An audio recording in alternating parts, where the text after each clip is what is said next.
Hello, everyone, and welcome to Solshow. My name is Soul, and today we are talking about The Night House. My wife wanted me to watch this, and I'm glad she drove me to the movie, and we all got to watch The Night House together. It was a very spooky film. I enjoyed it a bit. This is kind of like your artsy fartsy kind of horror film, you know? It's not so much about spooky spooks, but there's actually a good story here. It's about a woman who goes through the worst trauma you can imagine. She loses her lover. But amongst putting away her dead husband's things, she's kind of uncovering some things about him. She's looking through maybe some old messages or pictures she should be. And she not only finds out that her husband is potentially having an affair, but he also might be having an affair with some demons. Yeah, it turns into sort of a supernatural, spooky demons, ghosts, whatever kind of thing.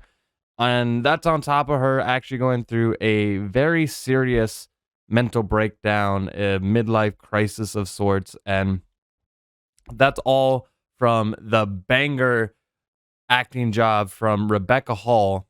She is the main character of this film. And this is a Oscar worthy horror film. You don't get to hear a lot of performances like that because there's two kind of horror films, really. There are the horror films that you come to for the actual story and the characters, and like any other movie, you follow the story and the characters, and you really want to know what's gonna happen to them specifically. And then there's those horror movies that are more like a roller coaster or a fun house, where it's just spooky spooks, scary scares. What's gonna happen next? What's around the next corner? You don't know. This is more about this woman, and I didn't so much like care about, the spooky things happening. I just want to know what's going to happen to her. I became so invested because, again, this woman, you 100% buy what's happening to her. Is one of those moments where I actually just feel like I'm just watching a person. I'm not watching an actress.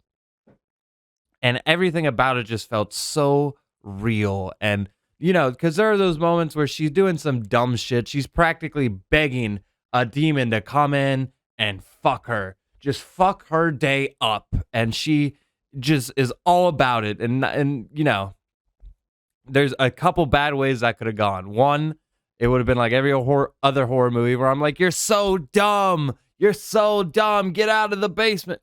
It could have been like every other movie like that. And no, they're not doing that. I was not thinking that. She was completely justified being an idiot. She was either, maybe she's drunk, maybe her emotions because of this. There's always a valid reason. And the other bad way it could have done is like she's so obsessed with her boyfriend that like this movie is actually about some dead guy who we don't even see. It's not even about her. She's just a Mary Sue. But that's not it either. We don't give a shit about her husband. This is her story. And I want to know what's going to happen to her. I don't give a shit about the dead husband. She is her own character, and she is nothing but vulnerable, which is one of, if not like, the most emotional things you can show a character being, and that's her throughout this entire film. And I've never actually seen any of the other films by David Bruckner, the director. He directed like VHS and those films, and I have not seen those. And this is actually the first film I've seen by David Bruckner. I haven't seen VHS or any of the other stuff. But very stylish horror film. There's some cuts in here that you're really going to remember. There's some trickery with the camera during like two scenes. They do it twice, but they earn it. And it got me both times. It's just a little trick with the camera. Boom. Big pop. There's some stuff I've never seen in horror films in this film. And the setting itself, as a boy born in Minnesota, I, like every other Minnesotan, lived on a fucking lake. And yeah, there's some spooky stuff that happens out there, man. I feel like every lake in Minnesota, there's been a dead body in here at some point. So yeah, it's a spooky setting, and there's constantly like little wrenches being thrown at you.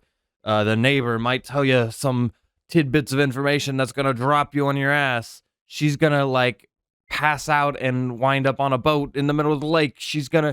You're always second guessing what's happening, and then they hit you with something new, and it's almost like a thriller in that regard. But At the end of the day, it's an emotional ride.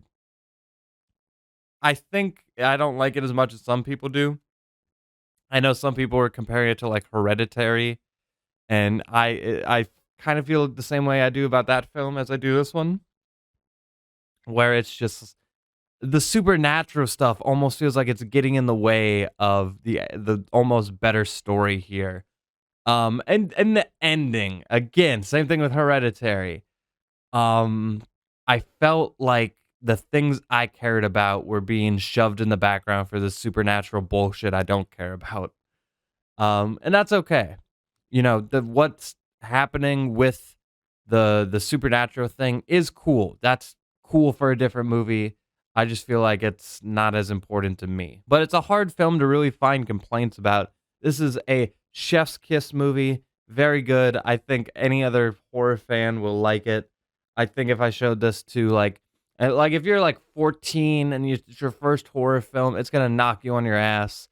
If you are going through a breakup, it might not be the best film to watch at the time, but it covers the bases of that emotional arc and goes to some dark places with it.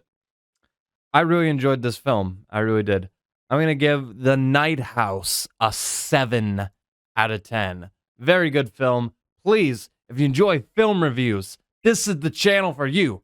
I got film reviews left, up, down, left diagonal. I got them everywhere, man. Just keep scrolling through this channel. You'll find a lot of horror films. Horror films? You like horror films? Other films like The Night House. Speaking of which, if you enjoyed The Night House, I want to know your guys' opinion down below. Please let me know what you thought of this film. And until next time, thank you so much for watching again. And with that, I leave you